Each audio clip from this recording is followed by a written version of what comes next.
కాంగ్రెస్ పార్టీలో కార్యకర్తల మనోభావాలు పట్టించుకోవడం లేదని సీనియర్లకు కూడా గుర్తింపు ఇవ్వనందునే రాజీనామా చేశామని అన్నారు కోట్ల సూర్యప్రకాష్ రెడ్డి. మార్చి 2న కర్నూలు జిల్లా కోడుమూరులో సీఎం చంద్రబాబు సమక్షంలో టీడీపీలో చేరుతున్నట్లు ఆయన ప్రకటించారు.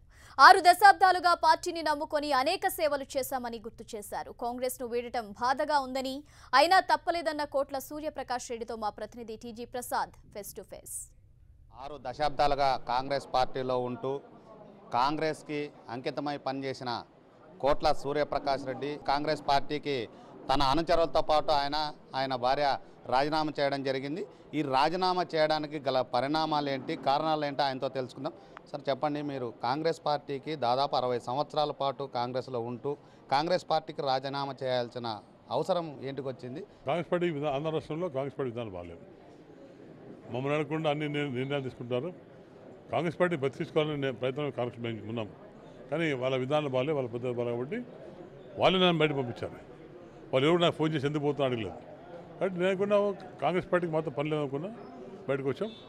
నాకు అందరూ ఫోన్ చేశారు, టీడీపీ వాళ్ళు, బీజేపీ అండ్ వైకాపా చేసేవాడు. నేను నా రైతు సమస్య కాబట్టి ఎవరైతే ఈ ప్రాజెక్టులు ఇస్తారో అధికార పార్టీ కాబట్టి నేను ముఖ్యమంత్రితో మాట్లాడితే ఆయన 4 పాయింట్లు చెప్పాను. ఆయన ప్రధానంగా మీ ఎంపీగా ఎమ్మెల్యేగా తెలుగుదేశంతో ఒప్పుకున్న తర్వాతే కాంగ్రెస్ వీడడానికి ప్రయత్నం చేశారని కాంగ్రెస్ నాయకులు ఆరోపిస్తున్నారు. దాన్ని ఏ విధంగా చూస్తారు?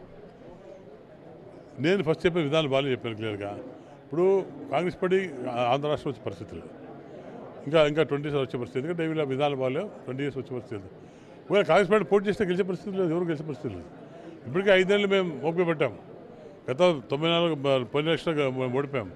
అయినా కాంగ్రెస్ పార్టీ నమ్ముకొని 5 సంవత్సరాలు ఉన్నాం, కానీ ఎక్కడ కూడా పరిస్థితి బాగాలేదు.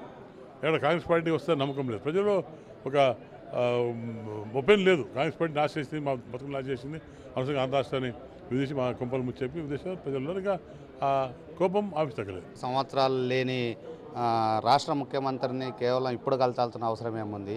ఈ రాష్ట్ర ప్రభుత్వము కోట్ల సూర్యప్రకాష్ రెడ్డి జిల్లా ప్రజలను మోసం చేయడానికే అని కాంగ్రెస్ పార్టీ నాయకులు ఆరోపిస్తున్నారు. ఈ జీవో పనికిమాలిన జీవో, అసలు ఉపయోగం లేదు. ఈ కేవలం కోట్ల సూర్యప్రకాష్ తన ప్రయోజనాల కోసమే జీవో పేరుతో కోడుమూరులో బహిరంగ సభ ఏర్పాటు చేసి చేరడానికే ఒక ప్రచారం చేసుకుంటున్నారని ఆరోపిస్తున్నారు. దాన్ని ఏ విధంగా చూస్తారు? నాకేం మాట్లాడుతారు, తెలిసి మాట్లాడుతారో తెలుగు మాట్లాడాలి, కానీ తెలిసినవాడు మాట్లాడు. కాంగ్రెస్ పార్టీలో ఉన్నప్పుడు నేను రైతులు కూర్చొని మాట్లాడాను. నేను కాంగ్రెస్ పార్టీ మంత్రిగా ఉన్నప్పుడు రైతు గురించి మాట్లాడాను, ఎంపీ కూడా మాట్లాడాను. బుద్ధుడు మాట్లాడంటే ఎల్ఎల్సీ గుండ్రేవాళ్ళ మాట్లాడుకు వచ్చారు. వేదాంత ఉంది అనుకోండి, అది కూడా మాట్లాడుకు వచ్చారు. ఎక్కువ ఎల్ఎల్సీ గుండ్రేవాళ్ళు మాట్లాడుకు వచ్చారు. ఇప్పుడు కొత్త విషయం మాట్లాడ కాదు, దాదాపు 10 సంవత్సరాలు మాట్లాడుతున్నాం. నేను మంత్రిగా ఉన్నప్పుడు కింద కుమార్ ముఖ్యమంత్రి ఉన్నప్పుడు ప్రపోజల్ నేను డిపేర్ చేయించాను. గుండ్రేవాళ్ళ ప్రాజెక్ట్ కానీ చేయించాను. ఆ ధైర్యం నాకుంది. తెలంగాణ కూడా మాట్లాడితే పక్కన మన అంతా కూడా మన మిత్రులు, మనకంతా అందరూ సంబంధంలే. వాళ్ళతో పాటు సంతోషం, వాళ్ళు కూడా సార్ గుండె వస్తే మాకు కూడా సంతోషమని చెప్పడం జరిగింది. కాబట్టి ఇప్పుడు ఎలక్షన్ టైం కాబట్టి అదే వాళ్ళకి గవర్నమెంట్ లేదు, అంటే మినిస్టర్ ఫామ్ కావాలి, నిన్నది టైం పడుతుంది. ఇప్పుడు మళ్ళీ మినిస్టర్ ఫామ్ అయితే డెఫినెట్గా ఎలక్షన్ తర్వాత వాళ్ళతో మాట్లాడి ఒప్పించి మొదలు పెడతాం. అందులో మోసం చేసి పని లేదు. ఎలక్షన్ కోసం, ముఖ్యంగా ఎలక్షన్ కోసం రైతులు మోజు చేసి రైతు అవసరం కర్మ మాకు ముఖ్యమంత్రి దగ్గర లేదు. అంత అవసరం ఎందుకు మాకు? ప్రజలు మోజు చేసి సరే మోజు చేస్తా గెలుస్తాం. ఒకవేళ మోసం చేసినా ప్రజలు చూపిస్తారా?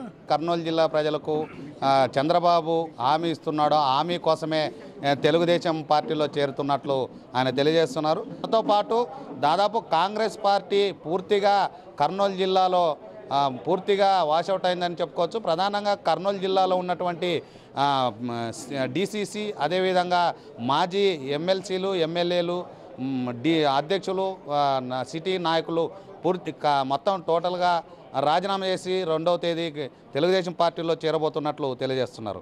మరి ఈ గుండ్రేవుల వేదావతి ప్రాజెక్టులు మరి అమలవుతాయా? కాంగ్రెస్ పార్టీలో చేరినటువంటి నాయకులంతా తెలుగుదేశంలో కలిసి పనిచేయబోతారా లేదా మరి వేచి చూడాలి. కెమెరామెన్ ఎల్లాగొడతో టీజీ ప్రసాద్, 10 TV, కర్నూలు.